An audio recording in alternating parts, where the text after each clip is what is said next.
Hello and welcome once again to IndiaGlitz.com, your friendly neighborhood reviewer. I say friendly because, well, I'm hoping you're still a friend of mine after all these reviews. And neighborhood because I'm right next to you. You want to say hello to me? Salil Acharya, my Twitter handle. That's SALILACHARYA. All comments, always welcome. All right, so I went to see Tere Bin Laden Part 2 or Dead or Alive. Part 1 came many years ago, 2010. And that surprised me a lot. Pradhuman surprised me a lot. Ali Zafar surprised me a lot. Such a big Pakistani star was coming and doing this kind of film. Because you never thought that he'd actually, because you're like a chickna good boy, right? So you thought he'd do like a commercial Bollywood film, but he didn't. And that did really well. It was funny. Actually, it was so crazy, it was funny. So whenever you try and make a sequel, it's always very difficult. To keep the essence of the film, which is what Tere Bin Laden 2 has tried to do. B, to keep some of the original actors there. So in that case, is Pradhuman the same? And a cameo by Ali Zafar, and to add something new in it, which is Sikandar, Manish Paul, and say Sugandha Garg.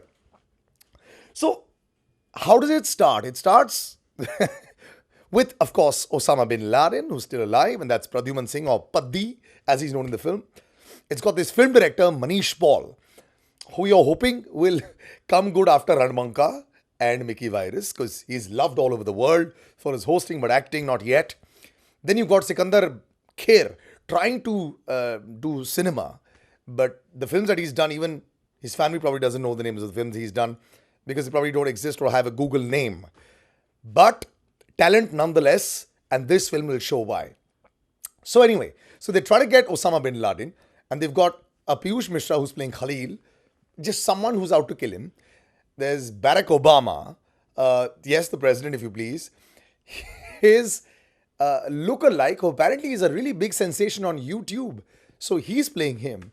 And then you've got Sikandar Kher, who plays two versions of himself. One is David, this American guy, and he gets the accent right. It's not like a Priyanka Chopra or a Salman Khan accent, which is, different. This one's authentic American. Buddy, I don't know how you got it, but you got it right. And there's this Punjabi Chadda, who's more like Sikandar Kher, and that's perfect. But I tell you, they got this to the T.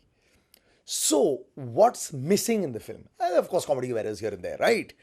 Manish Paul looks like a little bit of a caricature of himself. I love the guy, and he's obviously got some acting skills because the second half he really takes it on. But in the first half, he just looks like a comic.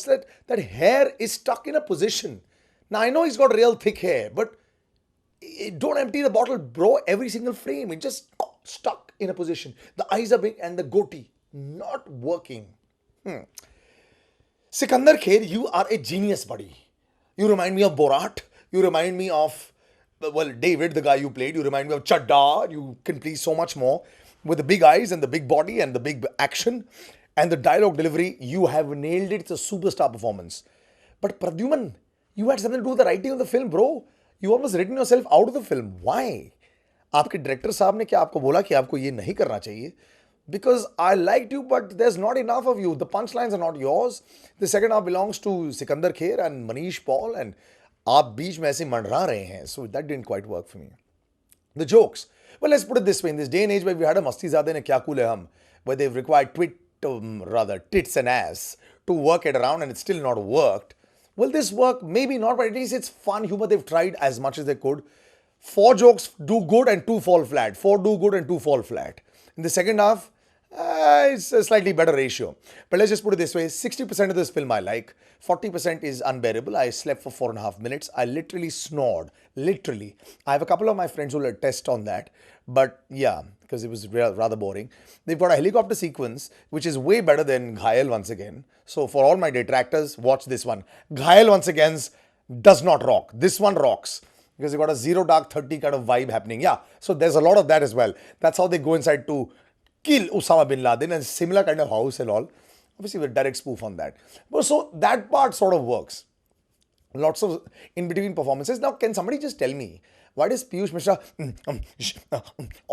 always talk like this? It's not part of his persona, is it? I mean, like, he's done it in a couple of films, but every single film, yeah, dude, come on, man. Anyway, so he does that. And it doesn't work for me. And actually, he as an actor sometimes mostly doesn't work for me. Okay, so what is this film like? It's good enough. The second half, yeah. First half, drags. Parts of it you're going, But in the second half, I like it. So 2.5 stars for Osama bin Laden's Tere Bin Laden, Dead or Alive. It's watchable, mostly on TV.